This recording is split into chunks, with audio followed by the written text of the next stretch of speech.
For nearly 2 decades, women were vanishing from the streets of Vancouver. Their disappearances were largely ignored by mainstream media and brushed off by authority. But on a quiet pig farm just outside the city, an unimaginable horror was unfolding. Under the cover of a seemingly ordinary life, pig farmer Robert Willie Pickton was hiding a gruesome secret. This is the true story of how one of Canada's worst serial killers preyed on society's most vulnerable, and how he nearly got away with it. Robert Pickton was born in 1949 to a pig farming family in the rural community of Port Coquitlam, British Columbia. His upbringing was hard and isolated. Raised by a strict and eccentric mother on their family's pig farm, young Robert grew up slaughtering livestock and toiling in squalor. Friends later suggested that constant exposure to pig butchering may have desensitized him to violence from an early age. Pickton was a social outcast, a school dropout, bullied for his awkwardness, and perpetually foul pig farm odor. This isolation and rejection, according to later accounts, fostered sociopathic tendency in him, along with a quiet desire to have power over others. By 1978, in his late 20s, Pickton inherited the deteriorating farm after his parents' death and largely ran it himself. No one realized that this maladjusted pig farmer would soon earn the nickname, the Pig Farmer Killer. In the 1990s, as Pickton struggled for social contact, he and his younger brother turned part of the farm into an informal nightclub dubbed Piggy's Palace. Officially registered as a charity for community event, Piggy's Palace hosted wild, debauched parties in a converted barn. Bikers from the Hells Angels, local outcasts, and sex workers from Vancouver's downtown east side mingled. It was a chaotic scene of drugs and alcohol, and it became Pickton's hunting ground. Pickton appeared harmless enough, a shabby, soft-spoken pig farmer with a slow wit. He was often described by neighbors as weird and slow, someone who kept a low profile, but behind his meek facade lurked a predator. He knew the low-track strolls of downtown east side well, trolling for vulnerable women, offering money, drug, or a safe place to party. Pickton lured countless women from the impoverished street to his farm. His victims were mostly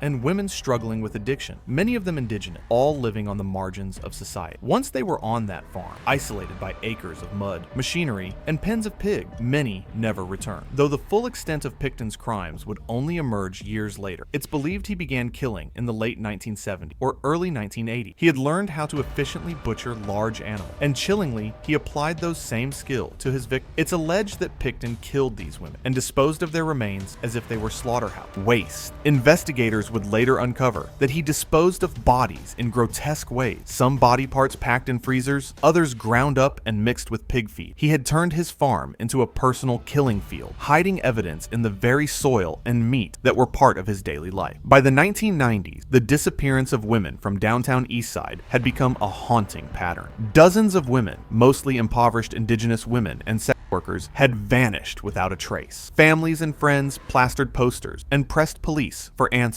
Yet, for years, authorities and the media largely turned a blind eye. Many in power dismissed the missing women as transient, who had likely moved on. One victim's relative recalled how police claimed the women had just left town or were too chaotic to keep in touch. "They must have thought we were stupid," the relative said, venting frustration at officials' excuses. Community activists and families refused to let the issue die. By the late 1990s, they were demanding action, organizing vigil, and sharing tips. Some brave individuals even pointed directly at Pickton's pig farm. Bill Hiscock, who had worked for Pickton, noticed purses and identification cards of missing women on the farm and found Pickton's behavior deeply suspicious. "He's quite the strange character, eh? Very, very strange," Hiscock warned, describing the eerily cluttered farm with easy places to hide things and noting the uncanny link between Pickton's place and the women who kept disappearing. In 1998, Hiscock conveyed these fears to the Vancouver police, even providing an audio tape detailing Pickton's alleged connection to the missing women. Shockingly,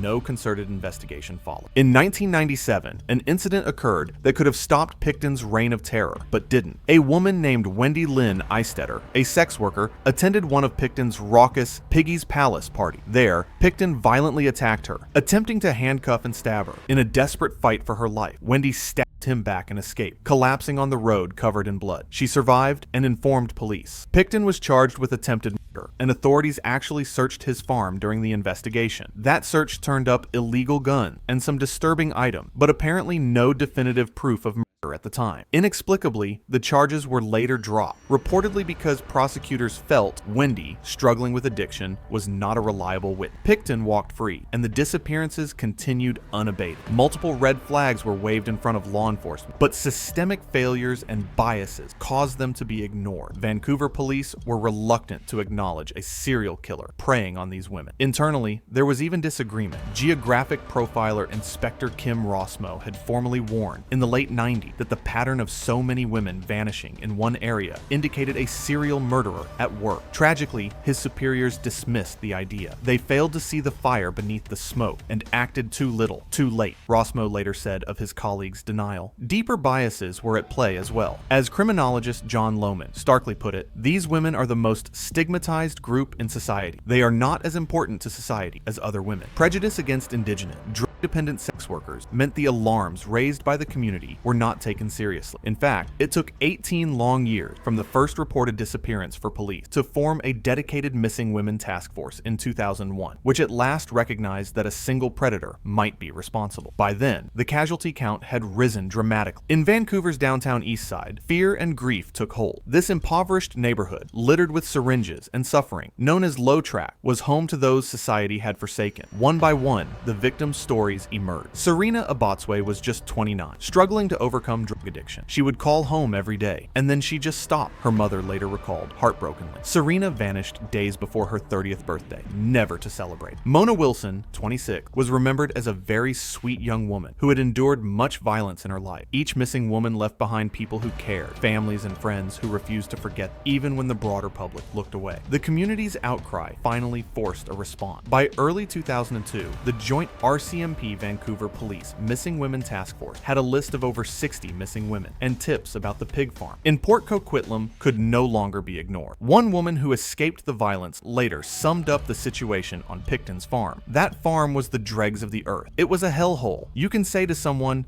"Don't go," but if they are an addict, the addiction overcomes the senses. Police had known about the farm for some time, but nothing changed. In February 2002, the long overdue breakthrough finally came, almost by accident. Acting on a warrant unrelated to the murders, police arrived at the Pickton farm to investigate illegal firearms possession. By this time, Robert Pickton was squarely on their radar thanks to persistent tips. Officers scouring the filthy property soon made a discovery that sent chills down their spine. A prescription inhaler belonging to none other than Serena Abotswe, one of the missing women. This crucial piece of evidence, found in a place Serena had no reason to be unless something terrible happened to her, finally gave police cause to dig deeper. Once they began digging, literally and figuratively, the true horror was undeniable. Investigators launched an exhaustive search of the pig farm that would become the largest crime scene investigation in Canadian history. What they found defied imagination. Scattered across the property were personal belongings of missing women and grisly remains no one ever expected to uncover. Human skulls sawed in half, bones tossed among animal carcasses, freezers filled with unidentifiable remains, all hidden amid the chaos of a working farm. Forensic teams in hazmat suits combed through 370,000 cubic meters of soil, pig manure, and trash over 2 years, recovering DNA or body parts of at least 26 different women. The sheer scale of carnage was staggering. One officer described the farm as a scavenger hunt in a nightmare. The rumor that Pickton had disposed of victims by feeding them to his pig turned out to be true in the most literal, sickening way. Investigators found human remains mixed into barrels of pig. The trial of Robert Pickton began in January 2007 amid massive media coverage and community anger. To make the monumental case manageable, the court decided to try Pickton on an initial 6 counts of murder first, deferring the remaining 20 count to later. Over the course of the trial, jurors and spectators heard chilling evidence. Forensic experts testified about the DNA of dozens of women on Pickton's property. Witnesses described Pickton's disturbing comments and habit. One witness even recalled Pickton bragging about getting away with murder at the farm party. The atmosphere was tense. Families of the victims filled the courtroom with photographs of their lost daughters in hand. Perhaps the most damning moment came from Pickton's own mouth. Unknown to him, shortly after his arrest, police had placed an undercover officer officer in his jail cell, posing as a fellow inmate. In a moment of twisted pride, Robert Pickton confessed to 49 murders while speaking with the undercover officer. He lamented that he had been caught before he could reach a morbid milestone. "I was going to do one more, make it an even fifth," Pickton bragged, expressing only frustration at having fallen short of his self-imposed goal. This shocking admission was recorded on tape and later played in court, allowing jurors to hear the killer's own voice nonchalantly discussing his crime. In December 2007, the jury returned its verdict. Robert Pickton was found guilty on 6 counts of second-degree murder. Though convicted of only 6 murders, he received the maximum Canadian sentence, life in prison with no possibility of parole, for 25 years. The remaining 20 murder charges were eventually stayed by prosecutors in 2010, who decided that further trials would not yield additional sentence beyond his existing life. What drove Robert Pickton to commit such monstrous acts? Psychiatrists who examined him described Pickton as a narcissistic psychopath, someone with no empathy, who saw his victims as expendable. He was notably unrepentant. Throughout interrogations and his trial, Pickton remained eerily calm and emotionless. In media footage, he appeared a frail, unremarkable man, often slumped in his chair, whispering answers. Yet underneath that unassuming demeanor lay an arrogant sense of accomplishment in outwitting the world for so long. The jailhouse confession he gave to the undercover officer revealed the twisted pride of a serial killer, not remorse for the victim, but regret that he left one undone, as if murder were just a task list to complete. In a final twist of fate, Robert Willie Pickton died in prison in 2024. At the age of 74, while serving his life sentence at a maximum security penitentiary in Quebec, Pickton was attacked by another inmate. He succumbed to his injuries on May 31st, 2024. News of his death prompted mixed reactions. Some saw it as jailhouse justice, others as a grim footnote to a horrific chapter of Canadian history. The story of Robert Pickton, the pig farmer killer, is a chilling tale of evil unchecked. It's a story of society's most marginalized falling prey to a predator who exploited their invisibility. It's also a story of a community that refused to give up on their missing, and of a justice system forced to confront its own failing. In the end, Pickton's case changed policing in Canada and opened the country's eyes to the vulnerability of those living on the edge.